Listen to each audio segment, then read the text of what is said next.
Saya Revalvi Rizky Ilham dari kelas 81. Hari ini saya akan menyampaikan materi bab 1 dalam kelas 8 tentang Pancasila. Asal-usul Pancasila. Asal-usul nama Pancasila. Asal-usul nama Pancasila diambil dari Kitab Negara Kertagama karangan Prapanca dan buku Sutasoma karangan Empu Tantular.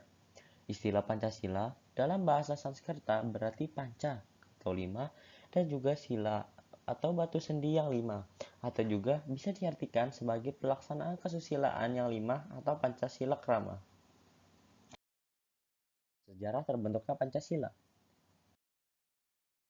Sejarah terbentuknya Pancasila pada tanggal 29 Mei 1945, tepatnya hari pertama sidang BPUPKI dilaksanakan. Muhammad Yamin menyampaikan usulan dasar negara yang ia buat.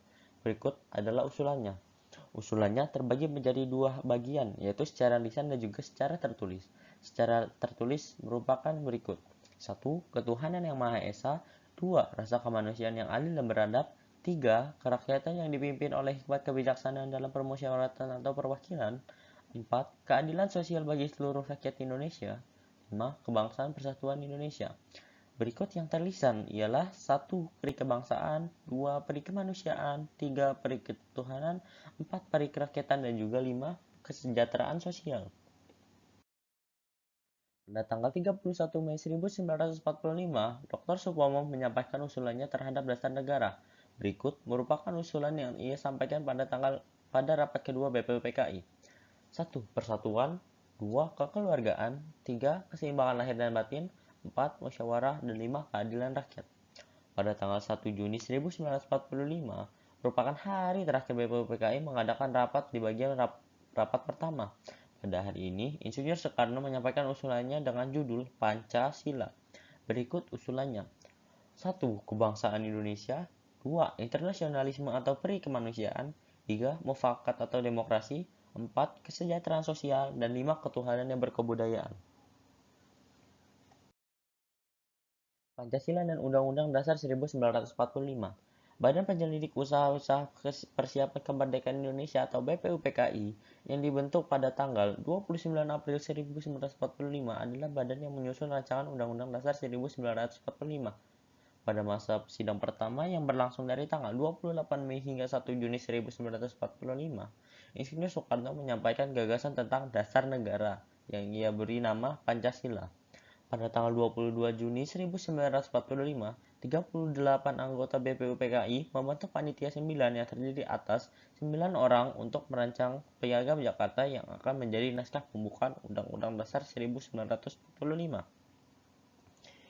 Piagam Jakarta atau Jakarta Charter yang menjadi pembukaan Undang-Undang Dasar 1945 terdapat 4 alinea di dalamnya. Pada alinea keempat inilah isi Pancasila diambil.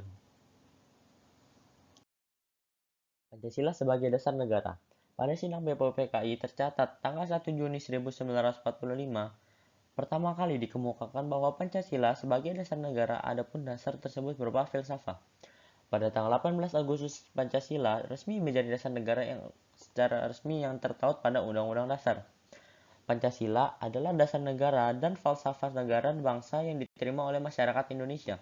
Pancasila dalam istilah ini sering juga disebut falsafah negara atau philosophical groundslog, ideologi, dan stance dari negara.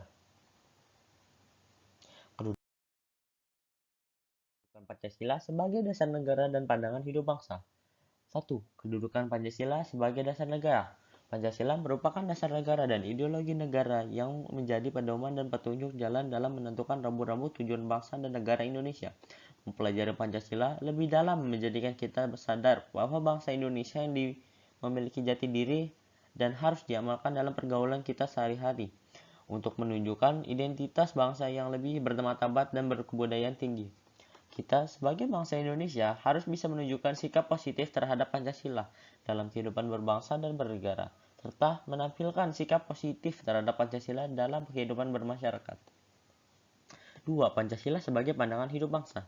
Pancasila selain sebagai dasar negara juga berkedudukan sebagai pandangan hidup atau way of life bangsa Indonesia. Pancasila sebagai pandangan hidup bangsa Indonesia berarti Pancasila menjadi pedoman, pegangan, petunjuk hidup, serta keyakinan dan tujuan yang dicita-citakan bangsa Indonesia. Pancasila sebagai dasar negara mengandung bahwa Pancasila harus diletakkan dalam ketugasannya dengan pembukaan Undang-Undang Negara Republik Indonesia tahun 1945 dan diekspresikan pada dimensi-dimensinya, yaitu satu, dimensi realitas. Dalam arti nilai yang terkandung di dalamnya dikonkretkan sebagai cermin objektif yang tumbuh dan berkembang dalam masyarakat. Dua, dimensi idealitas. Dalam arti idealisme yang terkandung di dalamnya bukan sebagai utopia, melainkan diobjektifkan sebagai sebuah kata kerja untuk menggairahkan masyarakat dan terutama pada penyelenggaraan negara yang lebih baik. Tiga, dimensi fleksibilitas. Dalam arti Pancasila bukanlah barang beku dogmatis. Pancasila terbuka bagi tafsir baru untuk memenuhi kebutuhan zaman yang terus berubah.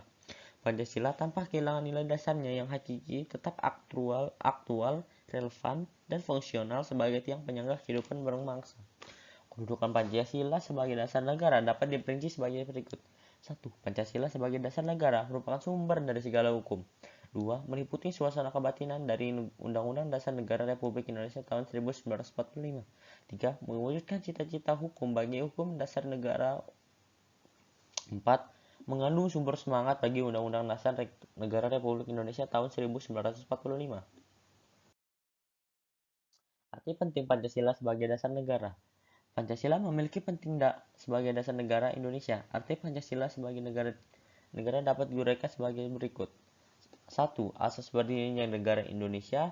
2. Dasar penyelenggaraan kehidupan bernegara. 3. Dasar sumber tata tertib hukum nasional. 4. Menjadikan Indonesia merdeka dan berdiri kukuh sebagai negara yang berdaulat. 5. Membentuk negara Indonesia yang berkarakter Pancasila. Landasan hukum Pancasila sebagai dasar negara. Ada beberapa landasan hukum berkaitan dengan Pancasila sebagai dasarnya. 1. Pembukaan Undang-Undang Negara Republik Indonesia tahun 1945. 2. Dekret Presiden 5 Juli 1949. 3. Instruksi Presiden nomor 12 tahun 1968. 4. Ketetapan MPR nomor 12 MPR 1948. Sekian dari saya. Mohon maaf jika ada salah kata. Saya akhiri. Wassalamualaikum warahmatullahi wabarakatuh.